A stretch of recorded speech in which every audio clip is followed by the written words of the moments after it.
Hello and welcome to this fantastic video about me making origami because I am really good at doing something like this. Let me tell you something. And I've already started because I am rambling on. And so the thing to remember when you start out folding this origami crane is that when you fold diagonally, make sure to have if you're having fancy paper stuff, because who doesn't love fancy paper? If you're using fancy paper, always make sure when you're folding diagonally to fold the fancy paper on top of itself. And, it just hits itself in the face. And, who just doesn't love it when fancy paper hits itself in the face?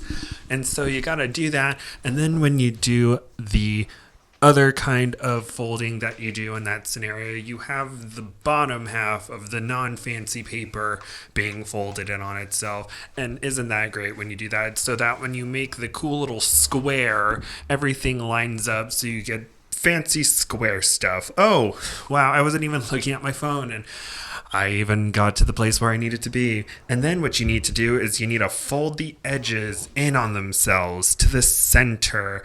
Ooh, wow, that is so incredibly fancy when you do that.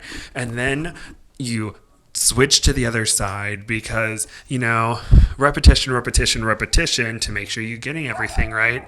There is a dog barking near where I am right now, so you might hear a dog barking as I'm voicing over this origami. Isn't that fun, everybody? I don't even know if this is recording properly. I bought this microphone on a whim because I'm recording a podcast.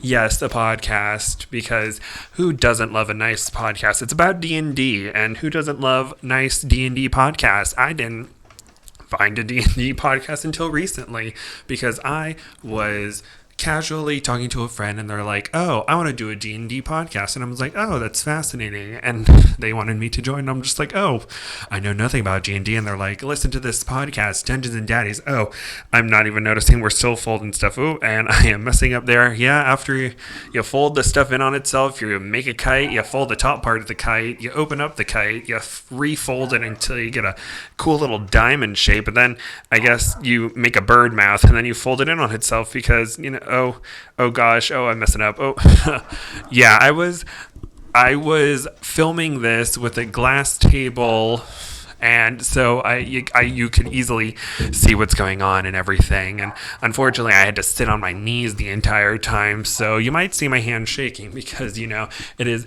very hard to sit on one's knees for a long period of time because I don't know how individuals are able to sit on their knees for a long period of time, but I am not able to do that. But anyway, as you can see, there's lots of fancy little folding things on top of one another. And when you get to your fancy diamond, make sure to fold that in at the right place. I don't know exactly how to describe it, but the proper shape that you need is what I call like an Anubis head, like what you see here, where it's really long on one side and then you have cool little ears, and then you fold those up on yourself. That's right, you fold up the face. I'm sure there's a housewife joke in there somewhere, but then you fold up the face and then you reopen it, then you fold down the wings and then you fold down the head, and then you get this really fancy crane made of fancy paper because I folded it correctly the first time. Now, yay, cheers, applause, hooray.